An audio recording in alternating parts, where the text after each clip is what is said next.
Note of ডিসেন্টের ব্যাখ্যা নেবেন। তাদের কথা হচ্ছে একটা মিটিং এ, একটা ফোরাম, একটা অথরিটি যদি 10 জন বসে, তো একটা লোক যদি ভিন্ন মত পোষণ করে, তার ভিন্ন মতটা ওখানে রেকর্ড করে রাখা হয়, এটাই রেকর্ড হয়ে থাকবে। তার অর্থ না এই যে আপনি ভিন্ন মত করেছেন আর 9 জনের লকই আপনি 9 জনের মতই আপনি উপেক্ষা করবেন, এটাকে নোট অফ ডিসেন্ট বলে না। 33টা দল মিটিং করেছে, আপনি একটা জিনিস মানেননি, বাস ঠিক আছে, ওটা লিখিত থাকলো, ইতিহাসে যুগ যুগ ধরে স্বর্ণাক করে লেখা থাকবে যে বিএনপি এটা মানে নাই।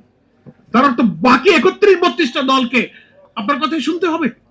এটা সারা দুনিয়ার কোন নোট অফ ডিসেন্টের ব্যাখ্যা না। আপনি আদালতের কাছে নোট অফ ডিসেন্টের ব্যাখ্যা চান, এই যে আদালতে যখন আপিল ডিভিশনে জজ রায় দেয়, তারপরে আপনার হাইকোর্টের বড় বড় বেঞ্চে রায় হয়, 3 জনের 4 জনের যখন জাস্টিসরা কোন বেঞ্চে রায় দেয়, একজন বিচারপতি নোট অফ ডিসেন্ট দেয়, দ্বিমত করে।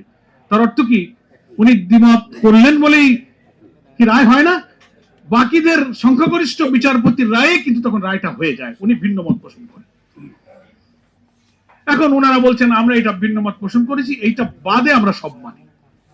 জনগণের কাছে ওনারা শুভঙ্করের ফাঁকি দিচ্ছে, আমরা সব মানে বুঝা, ওনারা জনগণকে বিভ্রান্ত করছেন, ভূত ওনাদের ধরেছে যে তাহলে জনগণ ভুল করতেছে, কিন্তু ভুল যে আপনারা করছেন, আপনারা আপনাদের কর্তব্যে ঠিক থাকছেন, বরং জনগণ বলতেছে যে আপনি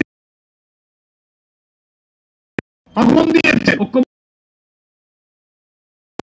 17 অক্টোবরের এই লেখা আছে, তার 1 মাস পরে